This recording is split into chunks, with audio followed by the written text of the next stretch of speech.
అమ్మ తింటాయి కదా కోతులు, అవి తింటాయి కదా కోతులు తినేలాంటివి.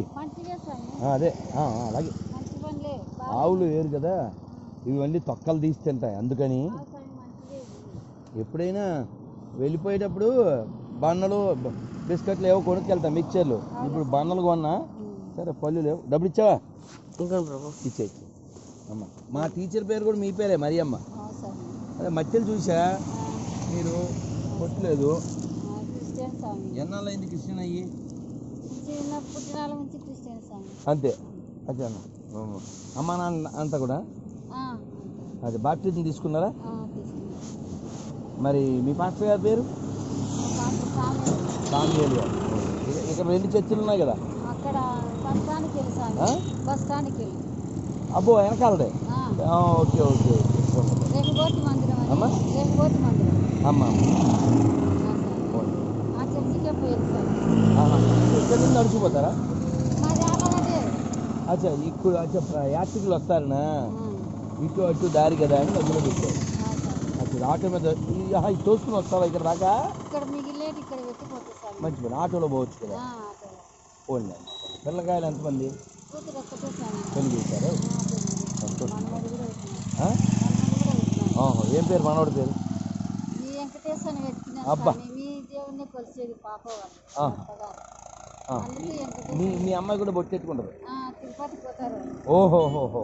మరి ఇప్పుడు మీ అమ్మాయి తిరుపతి ప్రసాదం తెచ్చి పెడితే తింటావా? ఇంకా అంత పాడవలేదు మీరు. సంతోషం. ఎందుకంటే మీరు నేను అందరం ఈ భూమి బిడ్డలమే, ఇక్కడ వాళ్ళు పుట్టిన వాళ్ళమే. మీ అయ్య పేరు ఏం పేరు?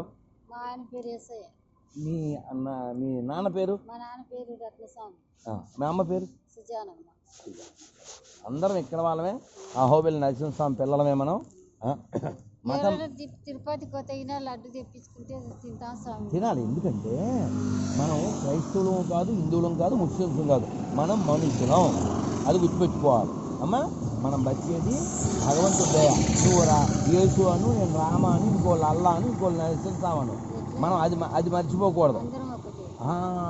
అది మానేసేసి అబ్బాయి మాది ఒకటే కరెక్టు, మా దేవుడిని నమ్మకపోతే పాడైపోతారనేది తప్పు.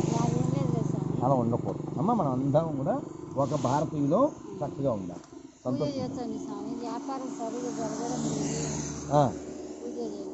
చేస్తా. మీ పేరేమో మరియమ్మ. రైట్. మీ ఆయన పేరు ఏసన్న. రైట్. గోత్రం తెలుసా? ఏం గోత్రం? ఇంటి పేరు కాదు, ఇప్పుడు గోత్రం ఏమైనా ఐడియా ఉందా? ఐడియా లేదు. ఇంటి పేరు దొడ్డగల్ల. సరే సరే, మేము ఇప్పుడు ఎలాగ వెళ్తాం కదా, ఖచ్చితంగా చేస్తాం. అమ్మ హరే హరే. అమ్మ ఒకసారి నమస్కారం పెట్టి చెప్పులు తీసి చెప్పండి. హరే కృష్ణ, హరే కృష్ణ, హరే కృష్ణ, కృష్ణ కృష్ణ, హరే హరే, హరే రామ, హరే రామ, రామ రామ, హరే హరే. అహోబల లక్ష్మీ నరసింహదేవ భగవానికి. అమ్మ, మీకంతా మంచి జరుగుద్ది. అమ్మ హరే